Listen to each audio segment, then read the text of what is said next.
Hello everyone. तो कैसे हैं आप सब। आज हम लोग class 10th control and coordination part 3 discuss करने वाले हैं। पार्ट 2 में आपको याद होगा हमने ब्रेन देखा था, उसके पार्ट्स देखे थे, उसके फंक्शंस देखे थे और ब्रेन को प्रोटेक्ट कैसे किया जाता है ये सारी चीज़ें देखी थी। आज हम पढ़ेंगे एंडोक्राइन सिस्टम। लेकिन इससे पहले एक पॉइंट जो इस चैप्टर के स्टार्ट में मैंने बताया था, क्या बताया था? हमने ये बताया था कि कंट्रोल एंड कोऑर्डिनेशन के लिए 2 सिस्टम है हमारी बॉडी के अंदर। कौन कौन? एक है नर्वस सिस्टम जो हमने पढ़ लिया और दूसरा है एंडोक्राइन सिस्टम जो अब हम पढ़ेंगे। इस सिस्टम को पढ़ने से पहले एक पॉइंट जानते हैं, ग्लैंड्स क्या हैं। देखो ग्लैंड्स क्या हैं, हमारी बॉडी में छोटे छोटे ऑर्गन्स जो कुछ ना कुछ केमिकल सिक्रीट करते हैं और हर एक केमिकल का फंक्शन अलग अलग होता है। उनको कहते हैं ये इस ग्लैंड के सिक्रीशन है, या फिर इन्हीं को हार्मोन, एंजाइम और भी दूसरे नाम से जाना जाता है। देखते हैं आगे। अब देखो ग्लैंड को मेनली 2 पार्ट में डिवाइड किया गया है, endocrine gland and exocrine gland. इस ग्लैंड को डक्टलेस ग्लैंड भी कहा जाता है और इसको डक्टेड ग्लैंड कहा जाता है। अब देखो डक्टलेस क्या है, मान लीजिए ये ग्लैंड है, ये एंडोक्राइन ग्लैंड है, इसके अंदर केमिकल है, तो ये अपने केमिकल को बिना डक्ट के द्वारा क्या करेगा, सिक्रीट करेगा। लेकिन इसमें आप देखते हैं अगर एक्सोक्राइन ग्लैंड है ना, तो ये जो ग्लैंड है ये अपने इन केमिकल्स को जो इसके अंदर फॉर्म होते हैं ये किसी डक्ट की मदद से किसी पर्टिकुलर ऑर्गन तक भेजेगा। ये क्या है? ये है डक्ट, इसीलिए इसको डक्टेड ग्लैंड कहा जाता है और इसको डक्टलेस ग्लैंड, इसमें कोई डक्ट नहीं है। अब देखो इनके जो सिक्रीशन, इनको हार्मोन्स कहा जाता है। इनके सिक्रीशन ज़्यादातर को एंजाइम्स कहा जाता है, लेकिन उसके अलावा भी कुछ है, स्वेट, सॉल्ट या मिल्क। ये milk production female mother feed कराती है अपने बच्चे को। ये सारी चीज़ें एक्सोक्राइन के अंदर आती है। अब देखो इन एंडोक्राइन ग्लैंड के सिक्रीशन का जो अफेक्ट है ना, वो काफ़ी लंबे टाइम तक चलता है और इनका काफ़ी शॉर्ट टाइम तक ये ट्रैवल करते हैं ब्लड के द्वारा। अब सोचने वाली बात है, आप बोलोगे सर यहाँ ग्लैंड में डक्ट तो है ही नहीं, तो ये कैसे भेजेगा अपने सिक्रीशन को? तो मैंने एरो से दिखाया भी है। यहाँ एरो से क्या दिखाया है, यानी ये अपने सिक्रीशन को डायरेक्ट क्या करते हैं, बॉडी के अंदर डिफ्यूज़ कर देते हैं और वो कहाँ चला जाता है, ब्लड के अंदर। अब ब्लड के अंदर पहुँच गया तो वह ब्लड की मदद से हर जगह पहुँच चुका होगा। और यहाँ क्या होता है, यहाँ डक्ट के द्वारा डायरेक्टली उस टारगेट ऑर्गन तक पहुँचाया जाता है। मान लो ये हमारी किडनी है, हमारी मतलब किसी की भी किडनी, मेरी पर्सनल मत मानना। ये जो किडनी है, अगर इसके साथ इसके पास कोई एंजाइम पहुंचाना है या कोई भी सिक्रीशन पहुंचाना है इसका एक्सोक्राइन ग्लैंड का, तो ये डक्ट की मदद से पहुंचेगा। ज़्यादातर एक्सोक्राइन ग्लैंड्स आपने पढ़े हैं डाइजेस्टिव सिस्टम में, उसमें जितने भी ग्लैंड्स थे ना सब एक्सोक्राइन थे। अब देखिए इसके फंक्शंस क्या क्या हो सकते हैं। मेटाबॉलिज्म है, ग्रोथ है, डेवलपमेंट है, वाटर और इलेक्ट्रोलाइटिक बैलेंस, इलेक्ट्रोलाइट बैलेंस, ये सब इनके फंक्शंस हैं एंडोक्राइन के। इसमें क्या है, बॉडी रेगुलेशन, यानी टेम्परेचर को रेगुलेट करने के लिए बॉडी स्वेटिंग करती है। अब देखो जैसे अभी मैं फ़ैन ऑफ करके रिकॉर्डिंग कर रहा हूँ आपके लिए और गर्मी लग रही है, तब क्या होगा, मेरी बॉडी स्वेटिंग करेगी और उस स्वेट के कारण मुझे थोड़ी ठंडक फील होगी। और दूसरा क्या है, मिल्क सिक्रीशन, यानी एक मदर अपने बच्चे को मिल्क फीड करा रही है। ये सब किसके पार्ट है, एक्सोक्राइन ग्लैंड्स के। अब देखो कुछ एग्जांपल याद कर सकते हो, ऐसे हम टेबल बनाकर देखेंगे। हाइपोथैलेमस ग्लैंड पाया कहाँ जाएगा, ब्रेन में। पिट्यूटरी ग्लैंड पाया कहाँ जाएगा, ब्रेन में। हमने बताया भी था कि मटर के दाने की तरह एक ग्लैंड है, पिछले ही वीडियो में बताया था। तीसरा है थायराइड ग्लैंड, जस्ट यहाँ पाया जाता है। और फोर्थ है थाइमस ग्लैंड, काफ़ी स्पेशल है, इसके बारे में मैं आगे बताऊँगा। यहाँ देख सकते हैं gastric gland, salivary gland, mammary gland, और 2 बार सलाइवरी ग्लैंड लिख दिया। तो और भी कुछ ग्लैंड्स का नाम लिख सकते हो आप। तो यही था हमारा एंडोक्राइन और एक्सोक्राइन। अब है हमारा ह्यूमन एंडोक्राइन सिस्टम। अगर मैं पूछूं सिस्टम क्या होता है, जब बहुत सारे ऑर्गन्स मिलकर कोई पर्टिकुलर फंक्शन परफॉर्म करते हैं तो उसको सिस्टम कहा जाएगा। अगर देखा जाए तो इस एंडोक्राइन सिस्टम के अंदर बहुत सारे ऑर्गन्स हैं ना, या फिर एंडोक्राइन ग्लैंड्स भी बोल सकते हैं, बहुत सारे ग्लैंड्स हैं, ये सब मिलकर एक ही फंक्शन परफॉर्म कर रहे हैं, क्या, कंट्रोल एंड कोऑर्डिनेशन, याद रखिएगा। तो देखिए इसमें एक एक करके सारे ग्लैंड्स को पढ़ेंगे हम लोग, उसके फंक्शंस को पढ़ेंगे, उनके सिक्रीशंस को पढ़ेंगे। अभी डायग्राम में मैं बता रहा हूँ, उसके बाद मैं इसे टेबल के फॉर्म में सारे ग्लैंड्स को एक्सप्लेन करूँगा मैं। तो पहला है हमारा पिट्यूटरी ग्लैंड, को सबसे पहले देखते हैं हम लोग। पिट्यूटरी ग्लैंड, अभी मैंने बताया था कि ये एक ऐसा ग्लैंड है जो मटर के दाने का शेप का होता है, जस्ट इतना। ये हमारे ब्रेन में पाया जाता है। ये एक बोन से प्रोटेक्टेड होता है, यानी मान लो ये पिट्यूटरी ग्लैंड है तो इसके चारों तरफ बोन होगा, उस बोन का नाम है सेला टर्सिका, ठीक है। पिट्यूटरी ग्लैंड को मास्टर ग्लैंड भी कहा जाता है। क्यों? क्योंकि ये ग्लैंड सारे ग्लैंड्स के सिक्रीशन को कंट्रोल करते हैं, यानी किस ग्लैंड को कितना सिक्रीट करना है। मान लो ये पैनक्रियास कुछ ज़्यादा सिक्रीट कर रहा है तो इसको रोकने के लिए ये कुछ सिक्रीशन करेंगे, ठीक है। मान लो कुछ कम सिक्रीट कर रहा है, इसको अपने सिक्रीशन को बढ़ाना चाहिए था, तो ये फिर से कुछ केमिकल सिक्रीट करके इसको बताएगा कि अपने केमिकल को और ज़्यादा सिक्रीट करो। तो यानी ये कंट्रोल करता है सारे ग्लैंड्स के सिक्रीशन को, इसीलिए इसको कहा जाता है मास्टर ग्लैंड। पिट्यूटरी ग्लैंड के जस्ट ऊपर है हाइपोथैलेमस। नाम हाइपो है लेकिन है किसके ऊपर? पिट्यूटरी ग्लैंड के ऊपर है ये। इसको कहते हैं मास्टर ऑफ मास्टर ग्लैंड। देखिए नाम याद रखिएगा, पिट्यूटरी ग्लैंड को मास्टर ग्लैंड और हाइपोथैलेमस को मास्टर ऑफ मास्टर ग्लैंड, यानी कि मास्टर का भी मास्टर होगा। पिट्यूटरी ग्लैंड को मास्टर ग्लैंड क्यों कहा जाता होगा? क्योंकि वो सारे ग्लैंड के सिक्रेशन को कंट्रोल करता है कि कोई ज़्यादा ना सिक्रेट करे या कोई कम ना सिक्रेट करे, सबको बैलेंस लेकर चले। तो ये मास्टर ऑफ मास्टर, इसका मतलब ये उस मास्टर जी का भी मास्टर निकल गया, यानी आपके टीचर हम और मेरे टीचर कोई और, वो क्या हो गए? हाइपोथैलेमस हो गए। तो ये क्या करता है? ये इस ग्लैंड को कंट्रोल करता है कि भाई बहुत ज़्यादा तुम रॉब जमा रहे हो सबके ऊपर, थोड़ा कंट्रोल करो। ये इसको कंट्रोल करके रखता है। अब उसको कंट्रोल करने वाला कोई नहीं है। अब देखते हैं इनके फंक्शंस क्या क्या हैं। इसका क्या है? हाइपोथैलेमस वही केमिकल सिक्रीट करके यानी हार्मोन सिक्रीट करके पिट्यूटरी ग्लैंड को कंट्रोल करता है। वैसे पिट्यूटरी ग्लैंड क्या करता है? ये अपने सिक्रीशन को हमारी बॉडी के अंदर सर्कुलेट करता है और अलग अलग फंक्शंस को परफॉर्म कराता है। यानी हर एक ग्लैंड को बंद कराने के लिए या केमिकल सिक्रीशन यानी हार्मोन सिक्रीशन इंक्रीज कराने के लिए या डिक्रीज कराने के लिए ये कुछ केमिकल सिक्रीट करेगा अपने द्वारा। अब देखिए एक केमिकल के बारे में बताता हूँ, एक हार्मोन के बारे में बताता हूँ। पिट्यूटरी ग्लैंड एक हार्मोन सिक्रीट करता है जिसको कहते हैं ग्रोथ हार्मोन, शॉर्टकट में लिखते हैं GH, ग्रोथ हार्मोन। अब सोचिए ये एंडोक्राइन ग्लैंड है, ठीक है।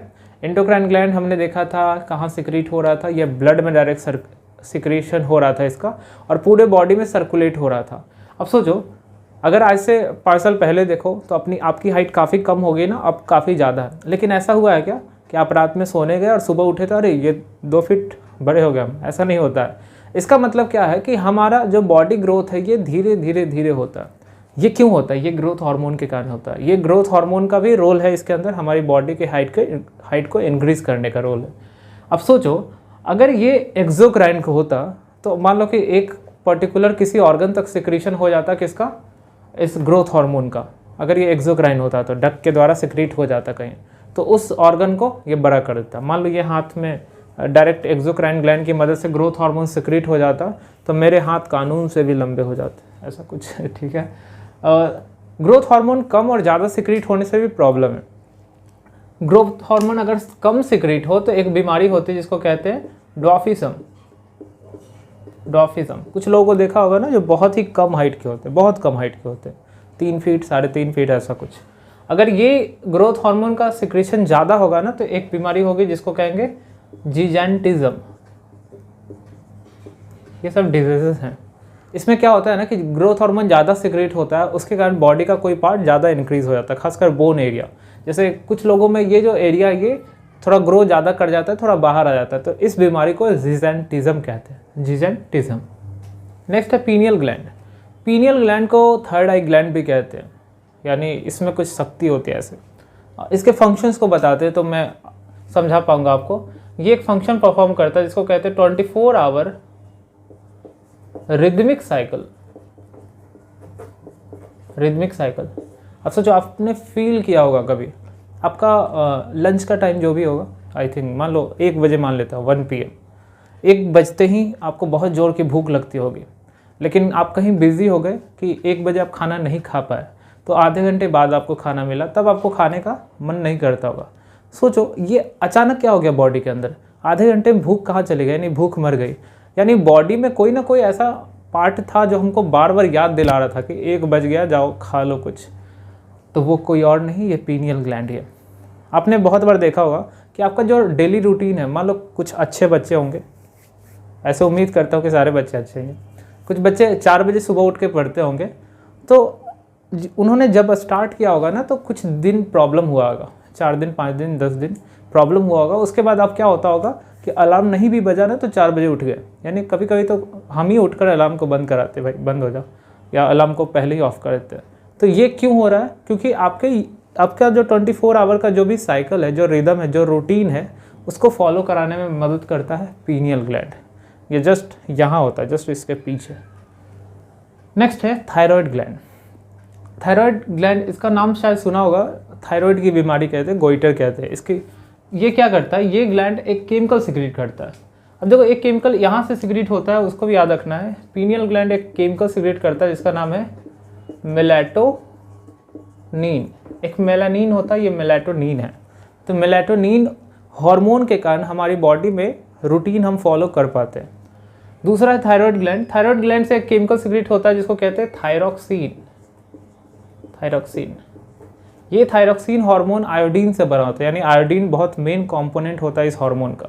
तो आयोडीन की कमी होगी ना तो थायरॉक्सिन का सिक्रीशन होना कम हो जाएगा। अगर थायरॉक्सिन का सिक्रीशन होना कम हो जाएगा तो ये जो थायराइड ग्लैंड है ये इस रीजन में, नेक एरिया में प्रेजेंट होता है, तो ये क्या होगा, ये स्वेल कर जाएगा।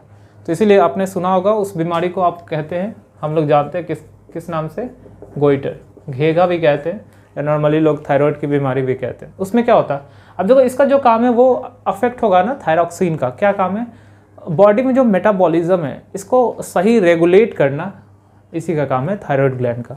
यानी बॉडी में हमारा कार्बोहाइड्रेट, प्रोटीन, फैट, इसका जो ब्रेकडाउन हो रहा है, इसके ब्रेकडाउन को कंट्रोल करने का, रेगुलेट करने का काम करता है थायरॉक्सिन, और यही डिस्टर्ब हो जाता है, इसीलिए इतनी परेशानी होती है, आपको पता होगा।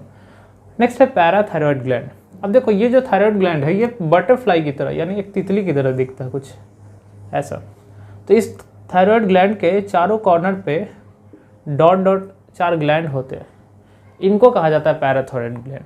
पैराथायरॉयड ग्लैंड एक केमिकल सिक्रीट करता है जिसका नाम है, यानी एक हार्मोन सिक्रीट करता है जिसका नाम है पैराथॉर्मोन। ये पैराथॉर्मोन हमारी बॉडी में कैल्शियम और फॉस्फेट के लेवल को रेगुलेट करता है या मेंटेन करता है। अब देखो बच्चों, हमारी बॉडी में हर किसी केमिकल का या हर किसी मिनरल का अमाउंट फिक्स होना चाहिए। मान लो कैल्शियम की ही बात करते हैं, कैल्शियम बॉडी में ज़्यादा हो गया या कम हो गया, दोनों से प्रॉब्लम है। देखते हैं कैसे। जैसे अगर बॉडी में कैल्शियम ज़्यादा हो गई, बॉडी में ज़्यादा कैल्शियम हो जाएगा ना तो बीपी हो सकता है हमें, यानी जो हमारा जो ब्लड वेसल है, हमारे जो ब्लड वेसल्स है वहाँ वो कैल्शियम जाकर जमा हो जाएगा, यानी खासकर आर्टरीज में अगर जमा हो गया तो ये स्पेस कम हो गया ना, तो यहाँ से ब्लड फ्लो हाई हो जाएगा, यानी बीपी हाई हो जाएगा। ब्लड प्रेशर मैंने पहले भी समझाया आपको, the pressure exerted by blood on the wall of artery is called blood pressure. तो ये ब्लड प्रेशर और ज़्यादा बढ़ जाएगा, तो ज़्यादा कैल्शियम से ये बीमारी हो गई। अब बॉडी में कैल्शियम कम हो जाएगा ना तो क्या होगा, एक बीमारी जिसका नाम है ऑस्टियोपोरोसिस। ऑस्टियोपोरोसिस, हाँ, ऑस्टियोपोरोसिस ये जनरली फीमेल्स में होता है। फीमेल में आफ्टर 50 एक हार्मोन होता है ईस्ट्रोजन, उसका लेवल कम हो जाता है। इस हार्मोन का काम क्या होता है कि जो फूड लिया किसी फीमेल ने, उस फूड से कैल्शियम एब्जॉर्ब करना, तो उसकी कमी हो जाती है उस हार्मोन की, तो बॉडी में कैल्शियम कम हो जाता है। अब सोचो बॉडी में जहाँ ज़रूरत है जिस काम के लिए कैल्शियम, वहाँ तो चाहिए ही, तो वो कैल्शियम क्या होगा, बॉडी बोन से निकालना स्टार्ट कर देगी, हड्डियों से। इसलिए जब एक फीमेल ओल्ड एज में जाने लगती है तो उनकी बॉडी में जो बोन होता है वो काफ़ी वीक हो जाता है, वो बोन पोरस होना स्टार्ट हो जाता है, यानी पोर्स उसमें हो जाते हैं, क्योंकि कैल्शियम उसमें से निकल के यूटिलाइज हो रहा है दूसरे प्रोसेस में। तो उस बीमारी को कहते हैं ऑस्टियोपोरोसिस। ऑस्टियो का मतलब बोन होता है, पोरोसिस यानी पोर्स क्रिएट हो जाना बोन के अंदर। तो देखा आपने, कैल्शियम की कमी और ज़्यादा एक्सेस होने के कारण, दोनों के कारण कुछ ना कुछ बीमारी है, इसीलिए रेगुलेशन बहुत इंपॉर्टेंट है। नेक्स्ट है हमारा एक ग्लैंड, इसका नाम मैंने नहीं लिखा, थाइमस ग्लैंड। थाइमस ग्लैंड ये बहुत ही चमत्कारी ग्लैंड है, चमत्कारी, हाँ ठीक है, चमत्कारी ग्लैंड है, क्योंकि ये एक ऐसा ग्लैंड है, ये एकमात्र ऐसा ग्लैंड है जो हम जैसे जैसे बड़े होते हैं वैसे वैसे ये छोटा होता है और ख़त्म हो जाता है। यानी at the time of birth इस ग्लैंड का जो साइज़ होता है वो लार्जेस्ट होता है। तो थाइमस ग्लैंड क्या है, ये जस्ट यहाँ पाया जाता है, जस्ट यहाँ एक बोन है, स्टर्नम बोन कहते हैं, यानी ये जो ट्रैकिया है उससे नीचे जो स्टर्नम बोन है, यानी लंग्स के बीच में, उसके जस्ट पीछे पाया जाता है बेबी में, एक बेबी में। उस बेबी में इस ग्लैंड का साइज सबसे हाईएस्ट होता है, लार्जेस्ट होता है। ये ग्लैंड एक हार्मोन सिक्रीट करता है जिसको कहते हैं थाइमोसिन हार्मोन। थाइमोसिन, ये सब लिखवा दूंगा अभी मैं। थाइमोसिन, ये हार्मोन का काम क्या है, ये बॉडी में इम्यूनाइजेशन करता है, यानी बॉडी में इम्यून सिस्टम को स्ट्रॉन्ग करता है। क्योंकि सोचो एक छोटा बेबी है, वो दुनिया में अभी आया बेचारा, इस दुनिया को अभी जानने की कोशिश कर रहा है, तो नए नए बैक्टीरिया से इसको मुलाकात होगी, हाय हेलो करेगा, तो उस बैक्टीरिया से दोस्ती करनी होगी उसको। तो उस बैक्टीरिया से दोस्ती करनी हो, यानी उसके जो भी जो भी बैड इफ़ेक्ट है उनको कम करना होगा। तो ये थाइमोसिन क्या करता है, बॉडी में इम्यून सिस्टम को स्ट्रॉन्ग करता है ताकि उन बैक्टीरिया या बाहरी सिंपल पैथोजन से बॉडी लड़ सके। और जैसे जैसे 5 साल 6 साल के बाद ये धीरे धीरे ये थाइमस ग्लैंड ख़त्म हो जाता है। तो याद रखना कि ये एकमात्र ऐसा ग्लैंड है जो एज के साथ डिसअपियर हो जाता है, यानी गायब हो जाता है। ठीक है, जब अपनी किडनियों को देखोगे, यानी किसी किडनी के डायग्राम को देखोगे, अपनी किडनी नहीं देखना, अपनी किडनी के डायग्राम मतलब अपनी डायग्राम के किडनी के ऊपर देखो एड्रिनल ग्लैंड, यानी उसके ऊपर एक लगेगा कि एक ताज की तरह क्राउन है किडनी का, उसको एड्रिनल ग्लैंड कहते हैं। ये भी ग्लैंड बहुत मेन फंक्शन परफॉर्म करता है। ये ग्लैंड एक सिक्रीशन करता है जिसको कहते हैं एड्रीनलिन। क्या कहते हैं? एड्रीनलिन। बोलना सीख लेना है आप लोग को, एड्रीनलिन। इसको इमरजेंसी हार्मोन भी कहा जाता है। अब सोचो, मान लो आप घर जा रहे हो, घर जाने के दौरान एक बहुत ही बदमाश टाइप का कुत्ता आपके पीछे पड़ेगा, सचमुच का। तो आप वो जब भी वो कुत्ता किसी के पीछे पड़ता है ना, तो बिना काटे छोड़ता नहीं। आपको पता है ये बात कि वो कुत्ता काट के ही छोड़ता है। तो आप क्या करोगे? भागोगे ना। यानी ज़िंदगी में कभी उतना तेज़ नहीं भागा होगा आपने जितना तेज़ आप भागेगा उस दौरान। तो सोचो उस दौरान एनर्जी कहाँ से आ गई इतनी भागने की? उस दौरान एनर्जी जो प्रोवाइड करेगा ये एड्रिनल ग्लैंड एड्रेनलिन सिक्रीट करा के करेगा। यानी बॉडी में जब इमरजेंसी आता है तब ये ग्लैंड का सिक्रीशन होता है। उस दौरान आपने देखा होगा, या फिर और दूसरा एग्जांपल ले सकते हैं। 100 बच्चे बैठे हैं क्लास में, आप बहुत ही रिलैक्स होकर बैठे हैं, टीचर पढ़ा रहे हैं, अचानक टीचर आपको उठा दिए कि चलो अभी एक क्वेश्चन का आंसर दो। तो उस टाइम आपकी बॉडी की जो कंडीशन होती होगी उसको कहेंगे वो कंडीशन क्यों है, क्योंकि ये सिक्रीट हो रहा है। अब देखो ये करता क्या, जब ये सिक्रीट होता है, एड्रेनलिन सिक्रीट होता है, तो बॉडी में ब्लड सर्कुलेशन को हाई कर देता है। उस टाइम हार्ट बीट भी बहुत तेज़ी से धड़कता है, या बॉडी में रेस्पिरेशन रेट है, ब्रीदिंग रेट, ये भी हाई हो जाता है। तो ये सारे अडेप्टेशन करते हैं ताकि बॉडी को ज़्यादा से ज़्यादा एनर्जी मिल पाए। ठीक है, नेक्स्ट है पैनक्रियाज। पैनक्रियाज एक हेट्रोक्राइन ग्लैंड है, जो कि पैनक्रियाज का फंक्शन आपने पहले भी देखा है कहाँ, लाइफ प्रोसेस चैप्टर में। पैनक्रियाज लाइपेज सिक्रीट करता था, पैनक्रियाज ट्रिप्सिन सिक्रीट करता था। तो वहाँ जो भी चीज़ें आपने पढ़ी ना वो एक्सोक्राइन पार्ट है। यानी ये जो पैनक्रियाज है ना ये हेट्रोक्राइन ग्लैंड है, यानी इसके पास एक्सोक्राइन ग्लैंड वाला भी पार्ट है और एंडोक्राइन ग्लैंड वाला भी पार्ट है। इसको देखते हैं ब्रीफ में। फिर टेस्टिस है जो कि मेल के अंदर पाया जाता है। सिक्रीट क्या करेगा? स्पर्म करेगा या फिर एक हार्मोन सिक्रीट करेगा, एंड्रोजन। स्पर्म का सिक्रीशन जो हो गया वो डक के द्वारा हो गया। वास्ट डिफरेंस, याद है? तो वो जो डक के द्वारा स्पर्म सिक्रीट हो रहा है वो क्या है? वो एक्सोक्राइन पार्ट है। और जो एंड्रोजन या फिर टेस्टोस्टेरोन का सिक्रीशन हो रहा है वो क्या है? वो एंडोक्राइन पार्ट है। तो ये भी एक हेट्रोक्राइन ग्लैंड है। वैसे ओवरी के बारे में भी आप याद कर सकते हो, याद होगा आपको। यानी अगर फॉलिपियन ट्यूब से ये फीमेल गैमेट का ट्रैवलिंग हो रहा है तो वो क्या है? वो एक्सोक्राइन पार्ट है। और ये डायरेक्ट ब्लड में सिक्रीट कर दे रहा क्या? ईस्ट्रोजन या प्रोजेस्टेरॉन। तो वो किसका पार्ट है? वो एंडोक्राइन का पार्ट है। तो आइए देखते हैं इनको। आपके सामने मैंने 6 मेन ग्लैंड्स का नाम लिखा है, जिसमें कौन कौन है? Hypothalamus, pituitary gland, pineal gland, thyroid gland, parathyroid gland and thymus gland. ये सारे ग्लैंड में सबसे फर्स्ट है हमारा हाइपोथैलेमस। शायद ये नाम आपने पहले भी सुना है ना, पिछले वीडियो में हमने हाइपोथैलेमस डिस्कस किया था। बताओ उसके फंक्शंस क्या थे? Hunger and thrust centre, body temperature को रेगुलेट करना, ये सारे इसके फंक्शंस थे। पहले भी हमने बात की कि हाइपोथैलेमस को मास्टर ग्लैंड कहते हैं। बहुत सारे हार्मोन को सिक्रीट करता है। क्यों करता है? पिट्यूटरी ग्लैंड को कंट्रोल करने के लिए। ये सारी चीज़ें लिख दी। दूसरा है पिट्यूटरी ग्लैंड। पिट्यूटरी ग्लैंड को मास्टर ग्लैंड भी कहते हैं। और ये क्या सिक्रीट करता है? वैसे तो ये बहुत सारे हार्मोन सिक्रीट करता है, लेकिन हमने बस एक ही लिखा है क्योंकि हमने बताया कि पिट्यूटरी ग्लैंड एक ऐसा ग्लैंड है जो बॉडी के सारे एंडोक्राइन ग्लैंड्स को कंट्रोल करता है। और पिट्यूटरी ग्लैंड को कंट्रोल करता है हाइपोथैलेमस। इसके फंक्शंस क्या है कि ये ग्लैंड के सिक्रीशन को रेगुलेट करेगा और भी कुछ एक्स्ट्रा, जैसे body growth, development of bones, muscle, ये सारा फंक्शन किसका है? पिट्यूटरी ग्लैंड के हार्मोन्स का। तीसरा है पीनियल ग्लैंड, जिसको थर्ड आई ग्लैंड भी कहा जाता है। आपको याद होगा मैंने अभी बताया था आपको कि पीनियल जो ग्लैंड होता है ना, ये ग्लैंड 24 आवर रिदमिक साइकिल को चलाता है बॉडी के अंदर। यानी जब भूख लगना है तब भूख लगेगी, जब वो टाइम निकल जाए तो भूख खत्म, जब नींद आ रही है तो उस पर्टिकुलर टाइम में ही नींद आएगी, और जिस टाइम में उठने का आपका जो टाइम है अकॉर्डिंग टू योर रूटीन, उस टाइम में आपकी नींद ऑटोमेटिकली खुल जाएगी। तो ये सारा काम कौन कर रहा है? हमारा पीनियल ग्लैंड। सिक्रीट करता है कौन सा हार्मोन? मेलाटोनिन। अब देखिए ये जो मेलाटोनिन है ये हार्मोन जनरली जो मैंने बताया इसके अलावा भी कुछ फंक्शंस को परफॉर्म करता है। जैसे ये सारे जितने भी टॉपिक्स हैं ना ये सब 11th के टॉपिक है। 11th में ये चीज़ें बहुत ही डिटेल में जाननी है आपको। एक चैप्टर है control and coordination chapter 11th में भी है, उसमें ये सारी चीज़ें पढ़नी है। तो देखिए है क्या, थोड़ी सी और बात कर लेते हैं। हमारी बॉडी के अंदर एक पिगमेंट होता है मेलानिन पिगमेंट। ये क्या करता है, ये मेलानिन पिगमेंट जितना ज़्यादा किसी के स्किन के अंदर होगा ना वो उतना डार्क होगा, जितना कम होगा वो उतना फेयर होगा, यानी उतना गोरा चिट्टा होगा वो। तो वो जो पिगमेंट है वो बनाने वाला कौन है, यही हार्मोन मेलाटोनिन। ठीक है, तो याद रखिएगा।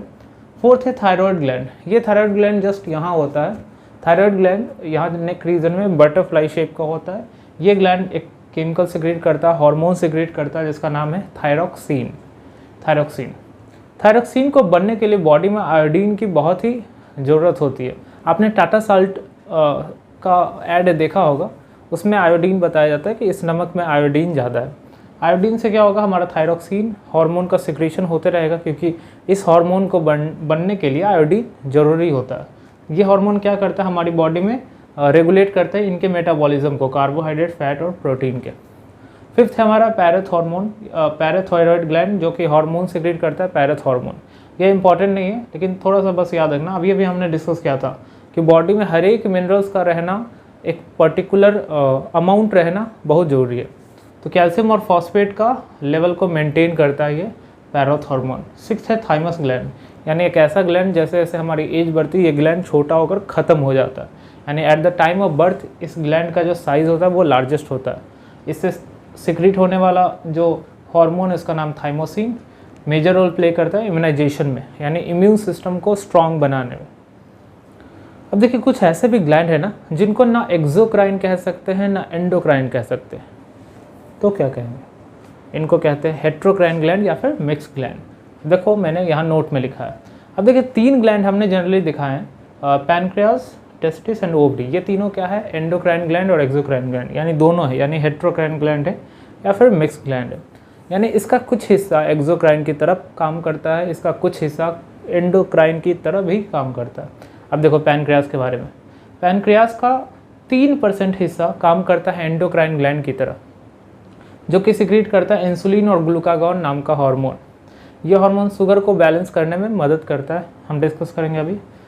और जो एक्सोक्राइन पार्ट है, हमने लाइफ प्रोसेस चैप्टर पढ़ा है ना, बहुत सारा हमने एंजाइम, तो वो सब सिक्रेशन एक्सोक्राइन का पार्ट है।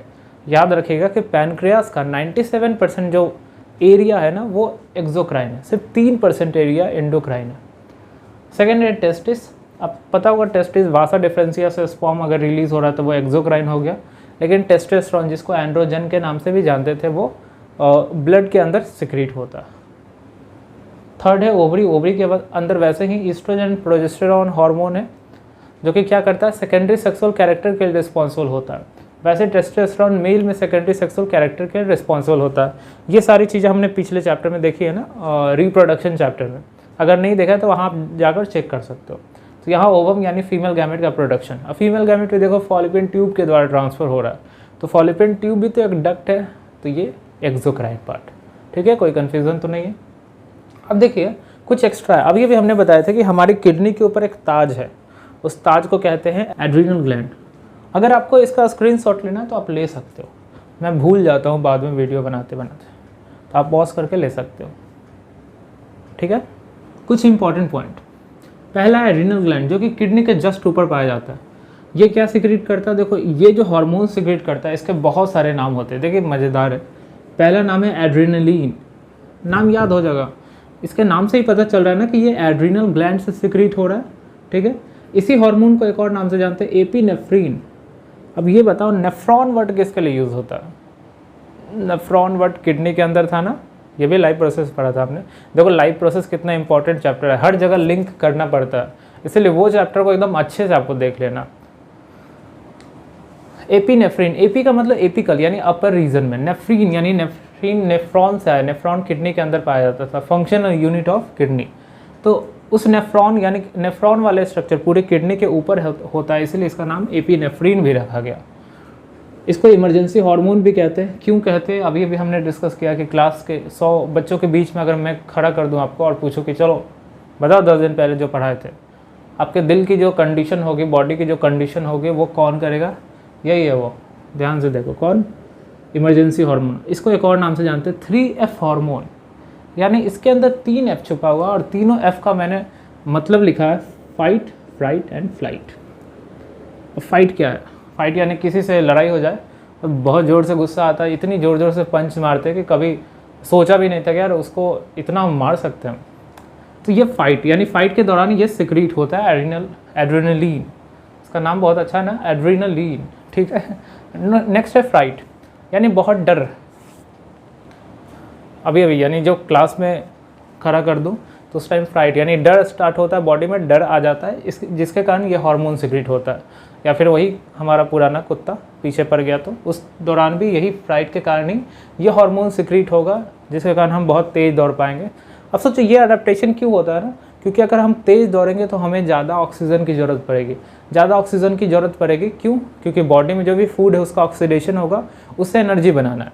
अब सोचो ऑक्सीजन लेंगे हम, जितनी ज़्यादा ऑक्सीजन लेंगे उतना ज़्यादा क्या होगा, वो ऑक्सीजन जाकर फूड का ब्रेकडाउन करेगा और ATP के फॉर्म में एनर्जी निकालेगा। इसलिए हम बहुत तेज़ से ब्रीदिंग करना स्टार्ट कर देते हैं, हमारी दिल की धड़कन तेज़ हो जाती है। क्यों? क्योंकि ब्लड बहुत तेज़ी से सर्कुलेट करता है बॉडी के अंदर। तो ये सब अडेप्टेशन इसके कारण होता है। तीसरा है फ्लाइट। फ्लाइट मतलब उड़ना, यानी एरोप्लेन पे क्या? नहीं, ऐसा कुछ नहीं है। देखिए एक एग्जांपल से समझाता हूँ। मान लो 10th का एग्ज़ाम है, आपने एग्ज़ाम दिया, आपके एवरेज सारे पेपर्स गए, आपको लगता है कि 70% नंबर तो आ जाना चाहिए। लेकिन क्या होता है ना, रिज़ल्ट वाले दिन पता चलता है कि फ्रंट पेज पे, न्यूज़पेपर के फ्रंट पेज पे आपका नाम है। खुशी के मारे उछल जाएंगे ना, यानी कितनी खुशी होगी उस टाइम। बॉडी के अंदर जो कंडीशन होगा ना, वो इसी हार्मोन के कारण होगा। इसीलिए इसको 3F हार्मोन भी कहते हैं, फाइट, फ्राइट एंड फ्लाइट, ठीक है।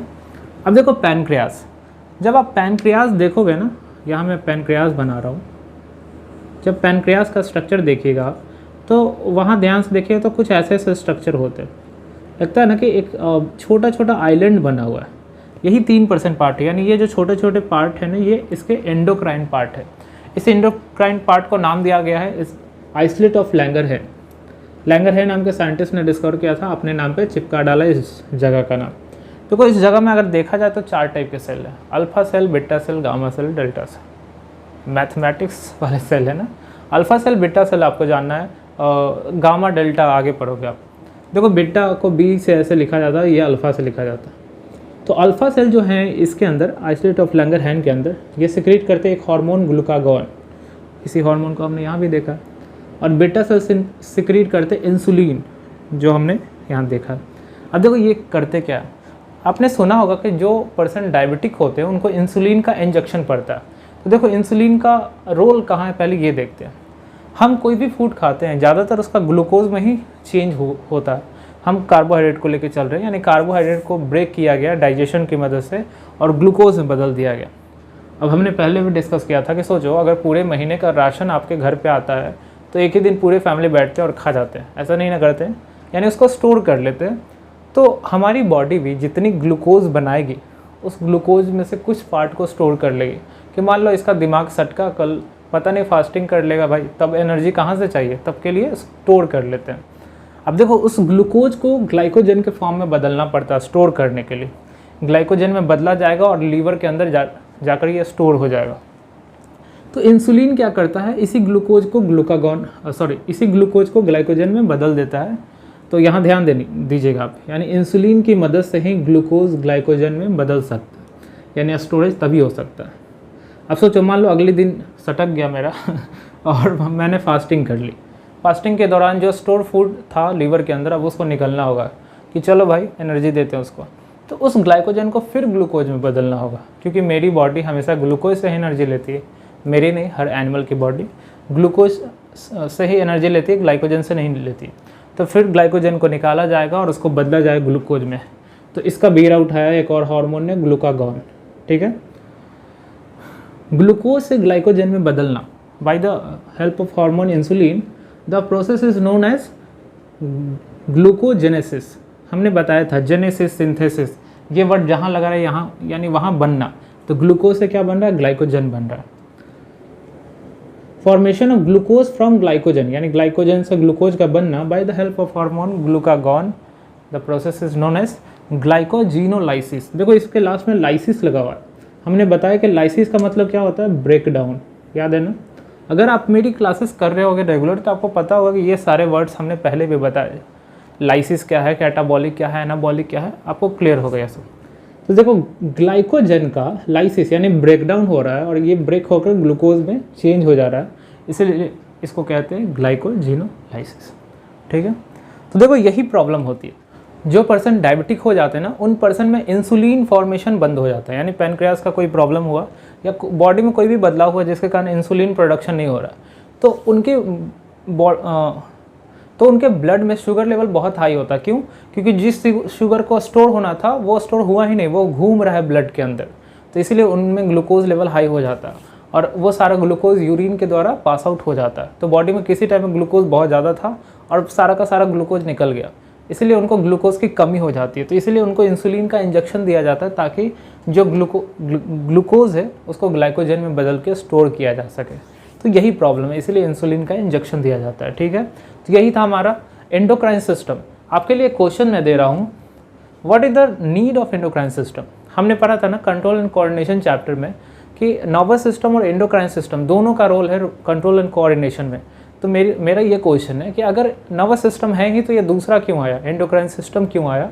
इस क्वेश्चन का आंसर आप अगर कमेंट पे लिखना पॉसिबल हो तो लिखो, मैं चेक करूँगा उसमें, और इसके अलावा कोई भी डाउट हो तो आप पूछ सकते हो। तो आज की क्लास यहीं तक, मिलते हैं अगले वीडियो में, गुड बाय।